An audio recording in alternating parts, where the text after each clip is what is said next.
लोगोफोर गोदान ATM नि पिन जेनेरेट माबोरै बानायो अनलाइनाव मबाइलजों बेखौ आं नोंथांमोननो खोन्थालांनोसै गोसो होनानै नायलांदो।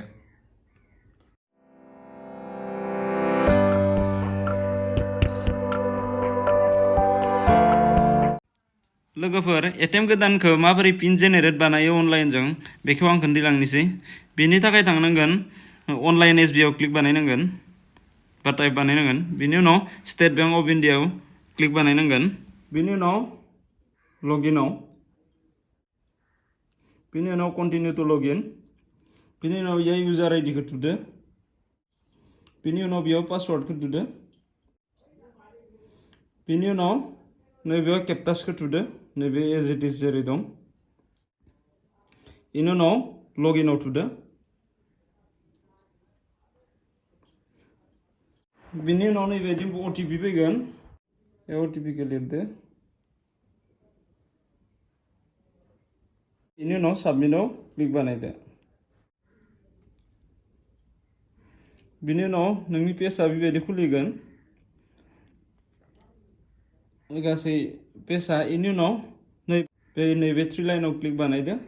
बिनि उनाव नै 3 लाइनाव थुनायनि उनाव इ सार्भिसआव थुदो, नैबेबायदि।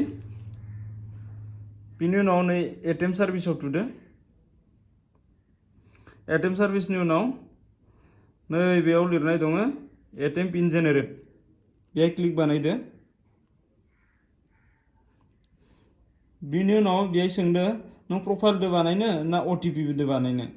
जुदि नों प्रफाइल गोसोआव दं प्रफाइल बानायदो, OTP बा OTP। आं दा प्रफाइलदो बानायनोसै, प्रफाइल आं गोसोआव दं नालाय आंनि प्रफाइलखौ। बिनि उनाव बेयाव प्रफाइलखौ थुदो,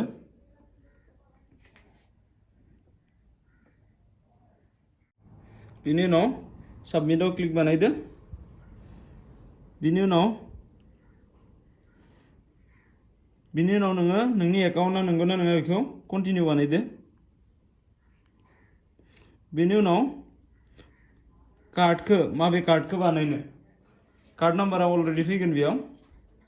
दा आंनि कार्ड नाम्बारखौ बेखौ आं इनपुट बानायबाय, आंनि कार्ड नाम्बारखौ बेखौ आं बानायगोन नालाय। बिनि उनाव साबमिटआव क्लिक बानायदो। बिनि उनाव इयाय नोंनि गोसो बायदि मोननै नाम्बार थुदो, इयाय नों माखौ लानो गोसो। बिनि उनाव आङो साबमिटआव क्लिक बानायबाय। बेनि उनाव OTP आव आरो मोननै फैगोन आंनाव, नैबे मोननै, बेखौ आं होना होदेरनांसिगोन इयाय।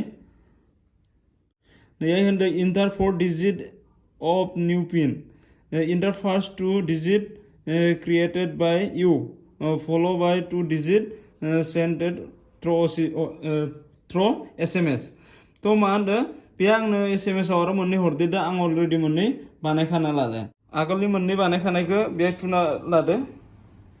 बिनि उनाव सेकेन्ड इसोरो OTP दो हरनायखौ बा मोननै सेन्ड बानायदो आंनाव मेसेज, बेखौ आं मोननैखौ थुदो।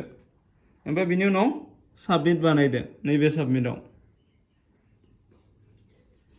नैयाय होनदो new ATM pin number has been updated successfully, माने आंनि ATMआ एक्टिभ जाबाय दा। तो बेबायदि राहायै जोङो ATM आव थाङाब्लासिनो न'आवनो नेट बेंकिंदो जोङो निजिनि गोदान ATM खौ पिन जेनेरेट बानायनो हायो। लोगोफोर भिडिअखौ नायनानै मोजां मोनदोंब्ला लाइक, साबस्क्राइब आरो लोगोफोरनो शेयार बानायदो। लोगोसे खनायाव थानाय बेल नटिफिकेसनखौबो दबायनानै होदो। गोजोन्थों।